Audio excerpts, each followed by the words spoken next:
Palworld is the newest and hottest indie game on Steam, passing Counter-Strike on the all-time peak concurrent player records. It reached over 2 million concurrent players recently, only coming second to PUBG's all-time peak of 3.2 million on the Steam charts. But why has the game become such a huge success? Well, I intend to find out by telling you everything I learned during my playthrough of Palworld. The game has a great hook to bring players in due to the fact that it has creatures similar to Pokemon but with the hilarious visuals of these Pokemon wielding guns. Everyone was looking forward to trying out Pokemon with guns, and almost everyone who's played Palworld has used this phrase in a stream or YouTube title. About a week before release, I was linked the trailer for the game, and I remember thinking it was one of the most ridiculous things I'd ever seen. Pokemon were shooting guns, being tortured, passing out, working in a sweatshop, being swallowed whole by other Pokemon, exploding against walls. There was clearly a shock factor, seeing a game with creatures similar to the very family-friendly Pokemon series and seeing them in a much more robust light. So I purchased the game and loaded up a world with my friend Cosmic. The first thing I did was make a PAL box and establish my base right outside the starting area. From here, I started to follow the small tutorial the game gives you. I think this tutorial is pretty good for the first playthrough. It's very loose and doesn't really hold your hand too tight, and I kinda like it when games do this. It basically teaches you everything you need to know in order to progress in this game. Build and upgrade your base in order to get better items. Catch a ton of pals in order to level up. Then, once you're strong enough, find the boss towers and defeat the bosses. That's the basis of what you will be doing in Palworld. But each of these 3 tasks goes deeper and expands into complex survival game mechanics similar to other games you might have played. I mean, this game has like hand-picked game mechanics from so many different other games. It has exploration similar to Breath of the Wild or Genshin Impact. It has base building and technology menus like Ark Survival.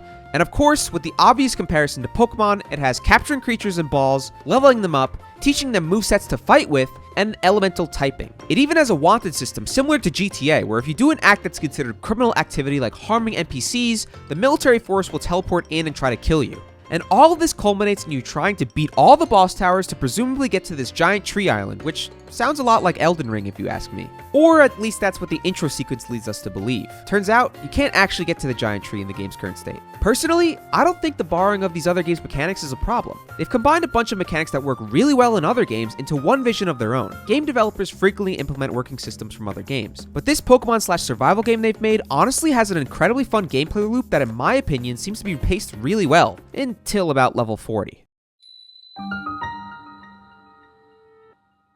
So the early game goes just about the same as any other survival game you've played in the past. You're punching trees and rocks to make yourself tools, armor, and structures to get started with your base. Then, your progress of building new items is halted because you need to level up in order to unlock new items to craft. And how do you level up? By catching Pokemon, pals. Unlike Pokemon where you can just go on a murder spree killing everything in sight to gain your experience points, Palworld rewards you with the most XP by making you capture the pals. In fact, killing the pals basically gives you nothing towards your progression. The absolute quickest way to level up in Palworld is to capture 10 of one kind of pal. The game gives you a massive XP bonus when you capture your 10th pal of that type. That 10th capture bonus increases the amount of XP you get for each new pal you catch, meaning the more pals you complete to 10 captures, the more XP each new catch will earn you. You actually get jack shit for XP for any subsequent captures after that 10th catch. So once you capture 10 of a single pal, you basically never have to capture that pal again, and you should move on to capturing the next kind of pal. With 113 pals to capture, you have more than enough options to reach the max level of 50. Personally, I think this is an extremely smart way to handle the leveling system in Palworld. It ensures that leveling up in Palworld will always be fresh and changing. It's not like Pokemon where you're going to be sitting in the same patch of tall grass for hours just mindlessly killing the same few Pokemon. It forces you to capture different pals because when you complete the 10 captures for all the pals in the immediate area, you're encouraged to explore and discover new parts of the map organically in order to find new pals to catch and level up. Then, in the new areas, because you're looking for new pals to catch, you'll become familiar with what location different pals spawn in. Also, you'll learn about what each pal drops item-wise, which becomes really important later on when you need to find an item that is only available from killing or capturing a certain type of pal.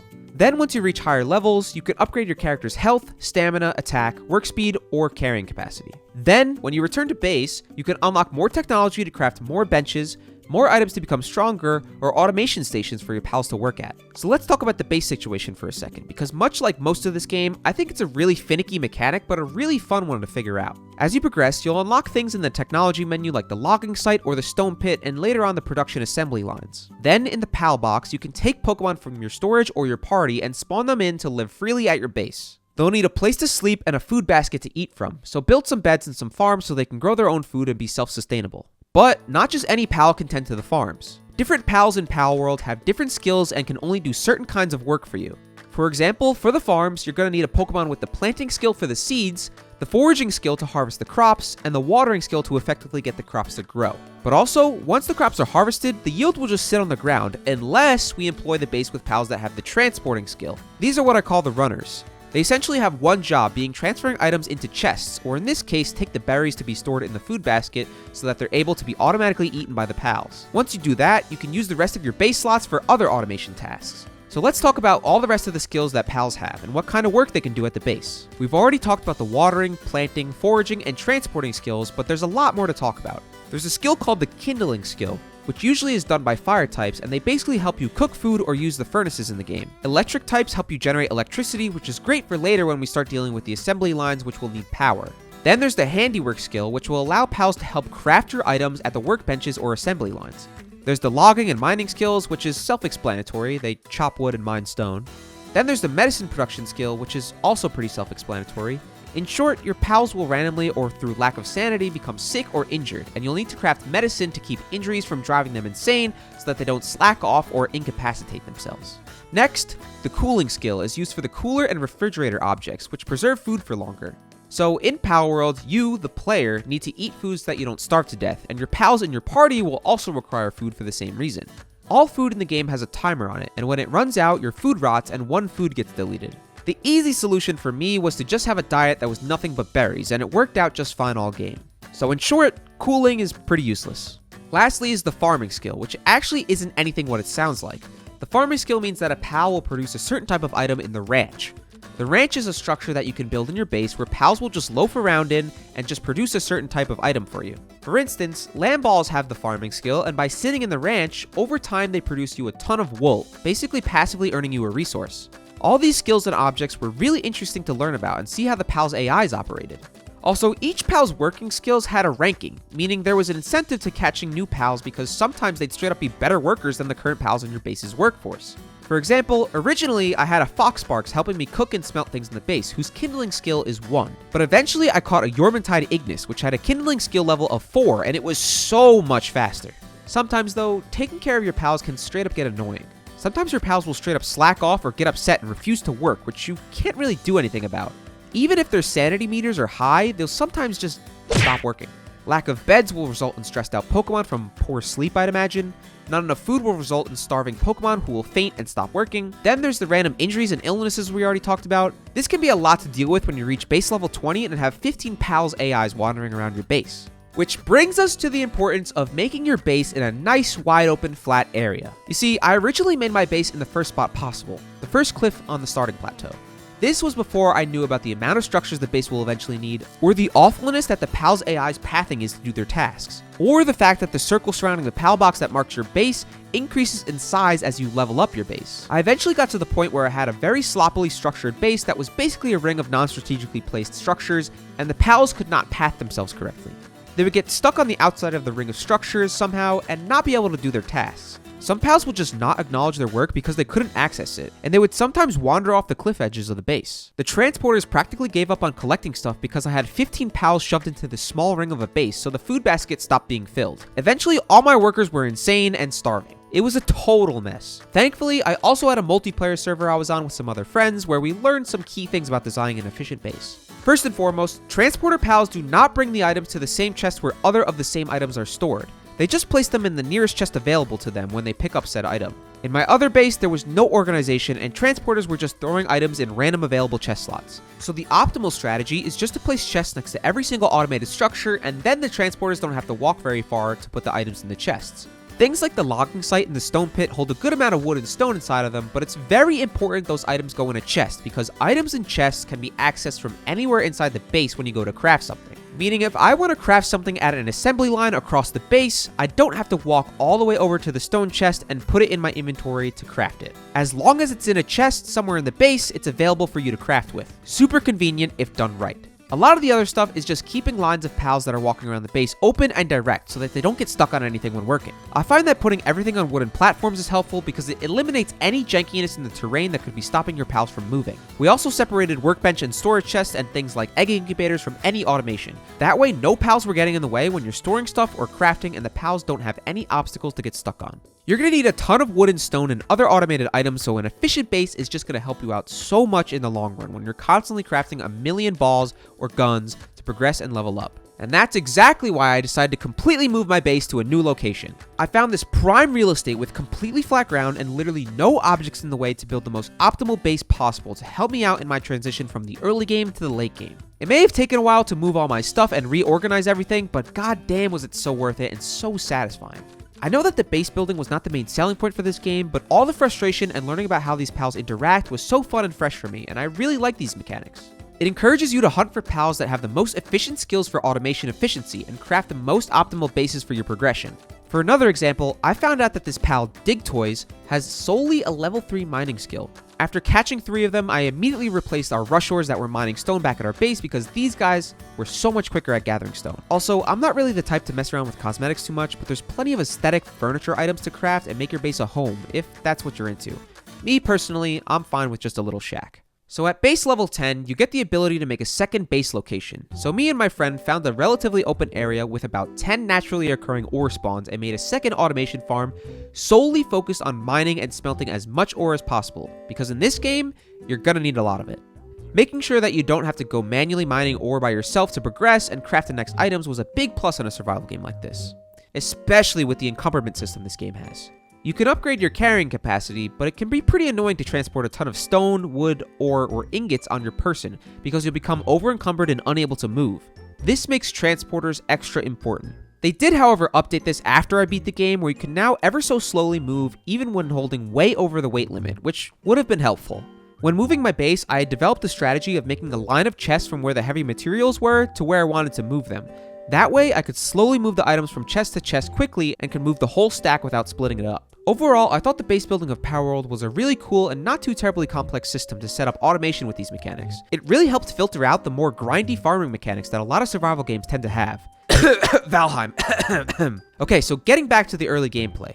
I was catching pals to level up my character and my base. The catching mechanic works very similar to Pokemon, but instead, when the ball shakes 3 times before the pal is caught, we get a huge percentage chance to see how close we are to catching a pal. I really like this because it makes it more funny or frustrating when you fail a high percentage. In Pokemon, you have no idea how close you are to catching a Pokemon with a certain type of Pokeball, but in Palworld, they tell you the base percentage chance even before you throw any balls. Obviously, the lower health of the pal, the more the percentage chance goes up, but there's something really funny about hearing your friend get pissed off when he's failing an 80% catch rate multiple times. There's no way you both escaped an 80% chance you fucking Pango at peace again? Another thing you can do to improve your chances of catching pals is to upgrade your catch power. By collecting these Liftmonk statues that are scattered across the map, you can return to a statue of power to upgrade your catch power, which is really nice. Almost every item and collectible has a purpose in Palworld, and they do a nice job of filling up the map with things like bosses, merchants, collectibles, and then of course the pals that spawn in. There's also shinies in this game, which they call lucky pals. They're basically giant versions of the pals that have a lucky trait which gives them a plus 15% attack and work speed buff. For such a large map, there's a lot of diversity in how they spread the 113 pals around. Every region feels new and refreshing. The only thing that seems useless is these journal entry collectibles. It just gives you some lore to read through. After catching a large variety of pals, I could add them to my party to help me fight and craft, add them to my workforce, or eventually craft items to have the pals become mounts. I started off by mounting a Chillet, which is pretty good in the early game. But if you catch a Nightwing, at level 15 you can craft a saddle for him and start flying around the map. The flying in this game starts out kinda shitty. There's a stamina bar, so it's pretty limited in how far you can fly. Thankfully there's no fall damage when you're on a mount, so when you run out of stamina when you're high up in the sky, you kind of just fall straight down and don't take any damage. But the late game flying mounts are much faster, have much more stamina, and also recharge stamina much faster, so it becomes pretty hyped to traverse this vast map. To finish off the tutorial, I fought the first tower boss, which was a girl named Zoe, and she was riding a pal called Grisbolt. Fighting it with Cosmic, it wasn't too hard, especially with our ability to control our pals' attacks when you're on their backs. I also had Foxbark's harness, which allowed me to comically pick up Foxbarks and use this pal as a flamethrower. My friend also had Liftmonk's submachine gun, which basically just had Liftmonk hop on your character's head and empty a clip into your enemies. Still, even with our early game weapons being more than enough for this boss, we unintentionally cheesed the AI into getting stuck on one of the pillars in the boss arena and killed them with minimal difficulty, completing the tutorial. From here, we continued to level up and craft new items like better pal spheres to catch higher level pals. We set up our mining camp as I already talked about, and even made our first gun, the musket. It has a really high damage per bullet, but reloads extremely slow. I kept it mostly in my inventory just in case, but went back to using the bow and the spear to whittle down pals' health so I could catch them without killing them. We made different metal armors that protect us from biomes and extremely cold and hot temperatures, and made this overshield to protect us from damage. You'll need cold and heat resistant armor to enter biomes like the volcano, the snowy mountains, and the desert biomes in this game, which contain a lot of higher level enemies. Eventually we hit the point where we had assembly lines and started to realize that we were entering the late game. Level 40 to 50 probably took me the same amount of time to progress through as 1 through 40 took me. It's basically a RuneScape type situation, but it becomes increasingly harder to level up because the more 10 completions you have, you start running out of easy options for new pals to collect. Not to mention, it takes a shit ton of XP to level up. Then you have to go try to capture higher level pals and traverse more dangerous areas in order to gain more experience, which requires you to make better pal spheres to catch them, which requires more resources to be grinded, which takes more time to craft in the assembly lines. It's basically just that, but over and over again until you reach level 50. It takes so long, and I think the only thing that kept me going was the prospect of making this video and my friends who were joining the game to grind alongside me. Cosmic reminded me that in the pal deck you can check the locations of where pals will spawn and what time of day they spawn at, which made hunting down any rare pals or simply just pals I forgot the location of much easier. Cosmic also had the location for many pals I had not even seen yet, which helped out a lot. But I still had one major problem. Traversing around the map was painfully slow on Nightwing. I was still using the first possible flying mount you could have in the game, and he just wasn't doing it for me anymore. So my next step was to venture into the volcano biome and catch Ragnahawk. Ragnahawk carried the late game for me, and with him, I ventured to get every fast travel point unlocked. This helped me be able to fast travel around the map and quickly fly wherever I needed to go in order to find the pals I needed to capture next. Not to mention, his base level was 34, so he was basically my main damage output for a majority of the late game. So at this point, I had full knowledge of the map and just needed to keep going. My goal was set to reach level 50 first, and then take out every boss in the game. But in this time of grinding for hours and hours, I learned about Jetron. In the volcano biome, there's a level 50 boss pal that is the fastest flying mount in the game by far.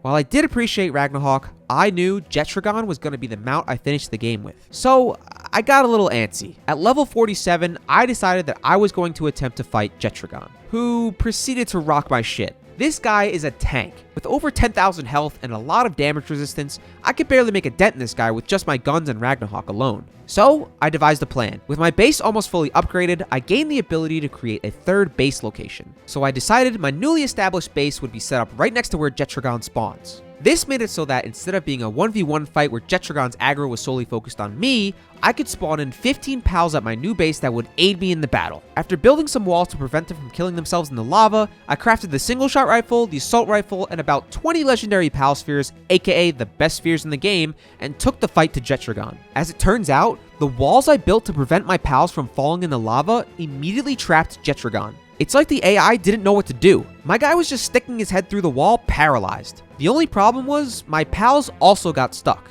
So my only damage output was to keep chipping away with about 18 damage per bullet on the single shot rifle. With 10,806 health, this was gonna take a while, but I was fully prepared to lame it out. After shooting him down to 7,000 health, this guy finally shook loose somehow. And then I got caught lacking and I got one shot. I wasted so many resources crafting all those bullets only to get one shot and throw the fight. But there was one thing I didn't consider. Making the base next to the boss means I had a fast travel point at the boss location. Luckily for me, upon respawning, Jetron was still at 6,000 health. The fight wasn't over. After getting one shot a few more times trying to pick up my gear, Jetron had eliminated all 15 pals I had fighting at the base for me. Now he was solely aggroed on me. But I dodged some of his attacks and got my gear. While he was sort of stuck behind this rock, I had the genius idea to make a break for the pal box and respawn some more pals to continue the fight. But instead, I burned to death. I didn't realize that when I picked up my gear, the armor that auto-equipped was the cold resistance armor. And in the volcano biome, I needed the heat resistance armor to survive. In the defeat screen, all I could see while I waited for the 5-second countdown to respawn was Jetron flying away back to his spawn point. And it was here that I was convinced that it was over. We had taken him down to half health, but he wiped out my entire army. He was flying back to his spawn point, and surely his health was going to reset. But I still had to try. So with nothing but a little faith, I respawned, filled the base back up with fully fit pals to fight, and went to re-aggro Jetron. At the very least, I was going to try this fight again. Now I've done other fights since this battle, and the boss watering off after you die will almost always reset its health back to full. But there's one key aspect that I think saved me here. Jetron was on fire. One of our pals, maybe Ragnahawk, burned Jetron. meaning when he flew away, he was still slowly taking a few hit points of damage at a time. So by the time I flew over to re-aggro him, his health never reset because the fire tick damage made the game still think the fight wasn't over. If not for this, I think Jetron's health would have almost certainly reset. But the fight was still on, and I had a new idea. With the help of Mosanda's rocket launcher, I was able to constantly ragdoll Jetron. I was essentially able to stun Jetron over and over and let my base pals slowly chip away at his health. This worked brilliantly, and with his health getting low, it was about to be all up to the percentage chances to see if I can catch him. And well, I'll just let you watch the chaos that followed.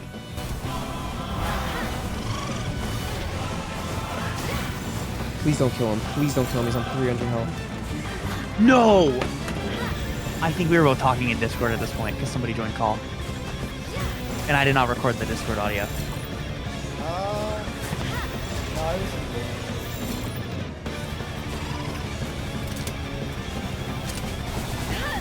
No, I died! No, he's on 200 health! We're gonna kill him! No.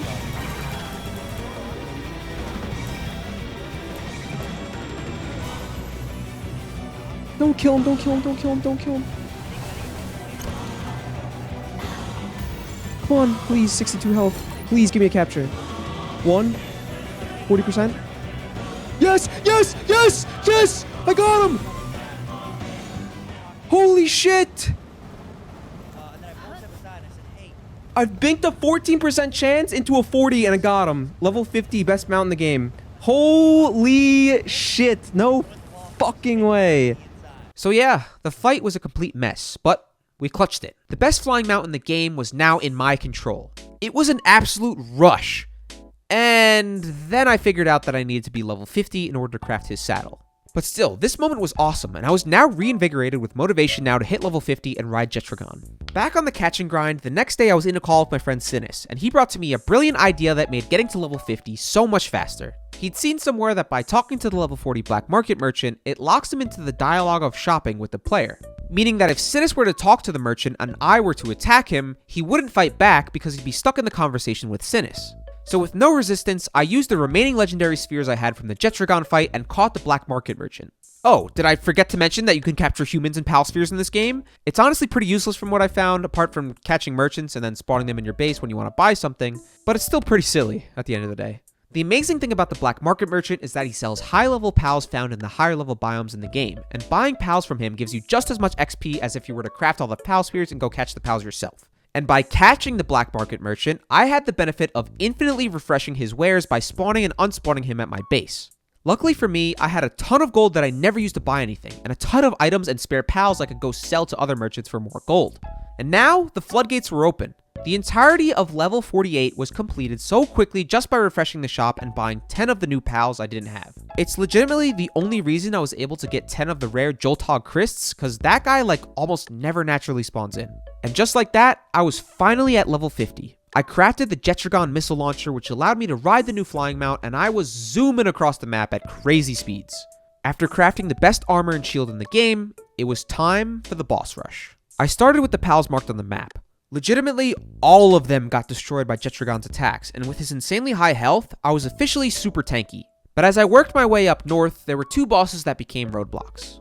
Well, technically 3. Frostalion and the 2v1 fight versus Palladius and Necromus. For these fights, I again did the strat of moving my third base to the boss's location and fighting them with my army of base pals. Similarly to the Jetron fight, these guys were no pushovers. Even with Jetron, it took a lot of time to chip away at them before I killed them. The biggest thing that helps with these long boss battles that I realized in the Jetron fight was the effectiveness of missile launchers. We saw it with the Mosanda Lux, but Jetron also has a missile launcher. It essentially knocks the bosses over, ragdolling them. So if you slowly fire one missile at a time, the boss will just constantly be ragdolled and your base pals can attack with no risk of dying to the boss. This eliminates the threat of the boss and allows you to slowly kill it. But the missile launcher eventually runs out, so it's not something you can fully rely on. In the Palladius and Necromus boss fight, they actually de-aggroed and I had to restart because their health reset. By using this third base method, I was able to kill all 3 bosses, and now every boss pal on the map was defeated. So with only one thing left to do, it was time for the towers. There are 5 towers in total, spread across the various biomes in the map. Each boss has a unique human mounting a powerful pal. The bosses are separated by the different organizations the humans have in this game. There's probably some lore to all of this, but let's do a run through of all 5 bosses. First, there's Zoe and Grisbold, who we already defeated in the tutorial. They are the leaders of the PAL Syndicate, who are common human enemies you'll find set up in camps in the early areas. Then there's Lily and Lylene, who are the leaders of the Free PAL Alliance. These human enemies range from level 20 to 30 and are located slightly north of the starting areas. Then there's Axel and Orsurk, who are the leaders of the Brothers of the Eternal Fire. They spawn in the volcano biome and are basically humans wielding the power of fire. Then there's Marcus and Phalaris, whose tower is located in the desert biome. They are the leaders of the PIDF, which stands for the Palpagos Islands Defense Force. It's essentially the military guys that spawn to kill you when you do something illegal. Lastly, in the mountain biome lies Victor and Shadowbeak, who are the leaders of the PAL Genetic Research Unit. These guys are the most powerful human enemies in the game, wielding plasma rifles, which isn't even an item that the player can craft themselves. I fought Zoe and Grisbold with Cosmic, but from here on out, I was fighting the rest of the towers solo. Lily and Lylene were light work. Jetragon's damage output was too much for the two of them. Axel and Orsurk, similar story, but it took some time. It was here where I realized that these towers were timed boss fights. Every tower boss has a 10-minute timer, and if the timer runs out, you lose the fight and die. Which was crazy because I killed Axel and Orsurk right as the clock ran out, and unfortunately, it didn't count. What do you mean time? What? On the second go around though, I was much more ruthless and killed them with ease. I realized that damage per second was going to be insanely important for the last few fights, so on the run back, I let Jetragon attack on his own while I repeatedly whacked Axel and Orsurk with a sword. Their damage was seemingly unable to kill me, so with both my sword and Jetragon attacking, Axel and Orsurk went down easy. But Jetragon's health became pretty low in this fight. Without me controlling him to dodge the easily dodgeable attacks, Jetragon would just eat every attack the boss throws out. With 2 bosses remaining, I was starting to get concerned at how hard these last 2 bosses would be. And when I went into the Marcus and Phalaris fight, I realized I was a little out of my league. Phalaris is a bird pal, flying above the ground, meaning I couldn't reach him with my sword. Jetragon's DPS alone was not going to be enough to take him out in 10 minutes. So my next plan of attack was to take in 4 Masanda Lux and Jetragon for their missile launcher attacks, along with lots of single shot rifle ammo, and with this strategy, I was just about able to kill the 4th tower boss with just 30 seconds left. But when it came to fighting Victor and Shadowbeak, our last boss of the entire game, I realized I was fucked. The job was not finished, and there was much more grinding to be done. I did some research on what the best plan of attack was for this fight. With over 200,000 health and some pretty dangerous attacks, we were going to need the best DPS possible, multiple tanky pals because Jetragon was not enough, and actual focused gameplay in order to dodge all the boss's attacks. So the next day, it was back to grinding. I crafted the rocket launcher and about 200 rocket ammo as it was the best weapon in the game. I went back to the mountain biome and refought Frostallion in order to catch him because he actually has 15,000 health, and with his ice attacks, it could potentially freeze the boss, giving me some free shots at him. And lastly, I even respec'd my character to maximize health, attack, and stamina to make sure I could live longer and do more damage. As it turns out, respecking was a super tedious task. The potion takes forever to make at the bench, even with a level 4 medicine skilled pal helping me out. But after 4 hours of preparation, I went into the Victor and Shadowbeak fight fully equipped, ready to end my quest. The rocket launcher was doing a little less than 1500 damage per shot, and with Frostallion not doing very much damage, I was starting to get worried that we would run out of time. In a lot of instances, I would need to interrupt my reload animation to dodge an attack, so my own damage output wasn't consistent. But then I realized that Jetragon was a much better pick for this fight. Apparently Shadowbeak is a dark type, which in this game, dragon typing is effective against, so Jetragon's damage output was much better against the boss. But with 80,000 health remaining and less than 5 minutes left, Jetragon was close to dying, so I had to switch back in Frostallion. At 15,000 health left, we only had 90 seconds remaining. I was getting so nervous. I brought out Jetragon and mounted up, firing off all the missile launcher attacks to finish him off. But it wasn't enough, and Jetragon died to one of the boss's most lethal attacks. And since I was riding Jetragon when he died, I fell into the hitbox of this attack and my character was left at half health. I started panic rolling, but managed to survive before spawning in Frostallion, who finished the job with 40 seconds to spare. After 75 hours of gameplay, almost everything had been completed. I still had some pals missing in my pal deck, but to be honest, I had no desire to go and finish catching the rest of them. Especially because it meant fighting Palladius and Necromus again. But yeah, that's where the game runs out of content to work towards. Hopefully in the future, we'll be able to reach the Giant Tree Island and maybe see some more cool things from this game, because honestly, it was a fun playthrough. Now look, I know there was controversy over the copying of Pokemon and the use of AI to generate designs, which is understandable. As a supporter of the Melee community, I have no sympathy for Nintendo. I could care less whether this is a direct ripoff of the Pokemon series, because Pokemon have been producing lackluster Pokemon titles for a while now, and this game is better than the last Pokemon titles, even in its super janky early access state. I mean, for fuck's sake, I had my sword get deleted because of a glitch with the grenades. On the use of AI to help design pals, I don't really know. I think AI is a great tool to help inspire and gain ideas for some designs, as long as the final design is crafted by the developer. Most people aren't creative enough to come up with over 100 brand new creatures without running out of ideas or borrowing a few things from other things that have already been created by others. But I do sympathize with hardworking artists who do have that creativity and talent and could be hired to take on such a task. So I don't really know where I stand, because obviously it's an issue, but at the end of the day, I don't really care because they created a really fun game. I've always appreciated games for its gameplay over any other factors, and Palworld gives the player a fun and addicting gameplay loop. So despite its glitches which can be addressed and fixed and its controversies and its design choices, at the end of the day, the gameplay is fun and that's why Palworld is as successful as it is. Pokemon with guns brought people's eyes to it, and its gameplay kept them around. Its connection to Pokemon, its controversies, and its pleasure and anger that it brought people would not matter if the gameplay was dogshit, so props to the developers for creating an entertaining game. Let me know your thoughts in the comments. Feel free to let me know if I missed any key things or if you agree or disagree with anything. Thanks for watching.